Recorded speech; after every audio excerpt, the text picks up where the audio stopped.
Conservatives continue to press the new Prime Minister to disclose his personal finances. Last week, Mark Carney put his assets in a blind trust, a move Conservatives say doesn't go far enough. They say Canada could be in and out of an election campaign before that information is officially made public. If Mark Carney's going to go to Canadian voters and ask for a fourth Liberal term, he needs to be transparent. Mark Carney, on the other hand, says he's fulfilled what's required of him and argues he's being held to a different standard. My assets have been put into a blind trust well in advance of the requirements, so they've been disposed. But what happens is that there's a discussion with the Ethics Commissioner for certain screens around certain issues, and that's a process that is underway. Okay, most of us will never use a blind trust. So here for some more clarity on how this all works, we've got Ian Stedman. He's an Associate Professor of Canadian Public Law and Governance at York University. Ian Stedman, it's good to see you. Thank you for being here, sir. Thank you for having me on, David. Appreciate it. Okay, you've seen the political debates. Is Prime Minister Mark Carney falling short in any way in terms of what's expected of someone in public office? He says he's being asked to meet a different standard. What's your sense? He's definitely being asked to meet a different standard than what has been set out in the Act. But I've been saying for years that I think the rules that we have in place, the legislation, hasn't kept up with the public's expectations. And so now we're seeing politicians use that to their advantage and slinging a little bit of ill will and mud at Carney to say, why haven't you done more? But yeah, he's right. He's met the standards so far. Okay, and the fact that he's done it early, in advance of when he had to, does that make any difference in our ability to assess how things are being done? No, because what's going to happen when he does disclose within the first 60 days of taking on the role is that it's a private disclosure. It goes to the office to review. And then if he does divest his assets and they be put into a blind trust, his actual assets would never get disclosed anyways. So I actually think the public should feel confident that he's still subject to a conflict of interest rule. He still can't put himself in a conflict of interest. Okay, so I want to dig into that a little bit more, but is there an obvious extra step he could or should take at this point in time, or has he done everything he's supposed to do by the book? He's done everything he's supposed to do by the book. There's an argument to be made, and that's what is being made by the opposition, that he should publicly disclose all of those assets, regardless of what his obligations are under the law. What do you see as the value of that? If he were to say, here's what I own, this much stock in this company, I mean, one of the criticisms was that Donald Trump will leverage it against him. Well, by putting it out in public, he can be leveraged, it seems to me. It's like, what is the value in a full itemized disclosure of everything he owns? I think in the current environment, that's a really good point to make. I think in the broader environment, which is we want to incentivize people coming to public office and putting themselves out there, we're setting an interesting precedent. I think it's worthy of a much more robust conversation than just slinging at the new Prime Minister some mud when he takes office. But it is an interesting point to be made that Poilievre has made about disclosing before, so as a candidate, worthy of a discussion, I think. Okay, so here's the question I have about the blind trust and its operations. Obviously, Mark Carney is fully aware of what his assets are when he put them into a blind trust and then hands them over to the control of a trustee. Do they change? How quickly do they change? If he has stock in a company that obviously puts him in a conflict of interest, can the Ethics Commissioner and the trustee say, the trustee has to liquidate those and replace them? What happens to the assets once they are no longer under Mark Carney's control? Neither Mr. Carney, Prime Minister Carney, pardon me, nor the Ethics Commissioner will be dictating to the trustee what to do with it. Once it's in the trust, it's blind. The trustee will report back to the office with general kind of, this is what the assets are worth, not what the specifics of the assets are. Prime Minister Carney will not be allowed to direct the trustee in any way whatsoever. He will just get quarterly reporting to him through the office. So it will be vetted by the office itself.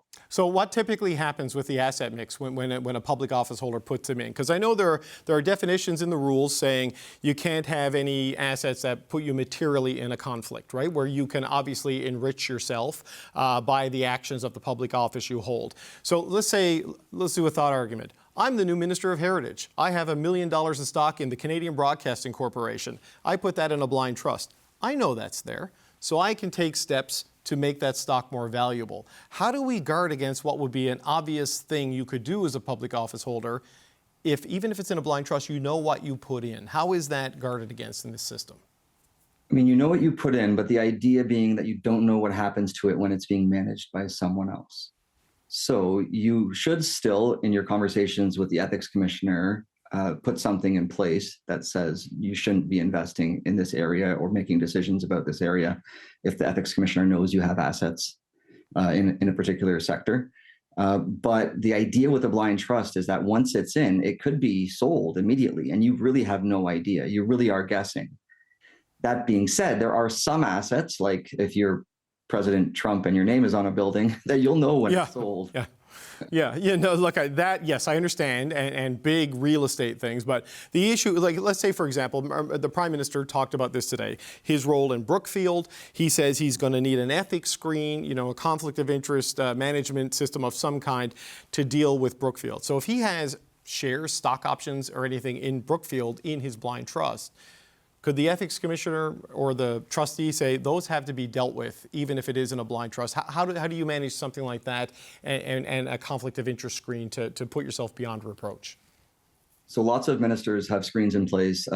Minister Anand has some in place because of her husband's interests.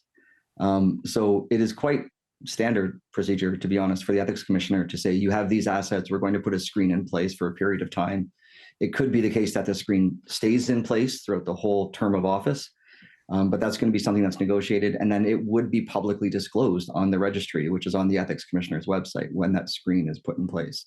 But really, it's on the commissioner to decide the extent of how long that screen lasts and to what it applies.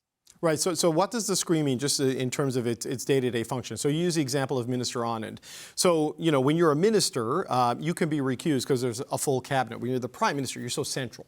It's a bit more difficult, right? So how practically does that work? Practically, that's a really good question. At the end of the day, if something's happening in the public eye, you're going to be aware of it. But the idea being it doesn't come across your desk for decision making. Someone else actually signs on the dotted line. Practically speaking, there's no way to avoid conflicts of interest, full stop. We really just have to hope that the people we put into public office, that we elect to public office, maybe not yet in this case, but that we eventually elect into public office, act with integrity and act within the spirit of the laws. Yeah. Okay, but essentially the standard that is in place here now, this is the same one that's been in place throughout the Trudeau years, the same one that was in place during the Harper years. So this is the standard, and as of right now, he has complied with it by your assessment of where we are. Yeah, but what's interesting about this dialogue now is that every few elections, one of the parties makes ethics part of their platform and makes a promise to open up the act and to maybe improve it in some way. So hopefully this is a sign of things to come. Okay, but I have one more question sort of on this, because it's going to matter in this election. The Conservative argument has been that Canadians won't even get the summary of Mark Carney's assets until long after the election. Now, by the normal timeline of within so many days of assuming the office, sending something, and then that's where the 120 days comes in, we're probably going to have an election end of April, early May, so that's well before 120 days. But the work is already in the hands of the ethics commissioner, according to what the Carney campaign has told us. He sent it March 9th.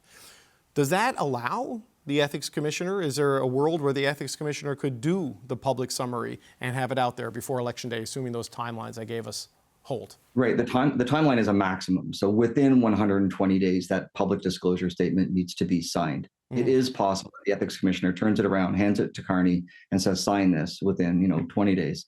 It is possible. None of us will ever know, though. That happens behind closed doors. Does it make a difference? I mean, if the disclosure statement just says everything's in a blind trust, you're not going to get a line-by-line disclosure of his assets anyways. Right. But you are going to be confident that he's subject to conflict of interest laws regardless, and that he is aware of those assets, and he should avoid a conflict at all costs. Okay. So the bottom line, I guess I wonder, is this is going to be an issue in this campaign, right? And people don't know the fine print of the conflict of interest rules and how blind trusts work and these sorts of things. So trustee would be someone independent of Mr. Carney, who he cannot influence. This is an important point. Just what's your sense of how confident Canadians should be that the system that is in place is sufficient enough to guard against a conflict of interest, the types that are being alleged, in the current political debate right now? And how does it sort of compare to global standards? Is this sort of like best global practice that we're talking about here? Canada is right up there at the top with best practices. Yes.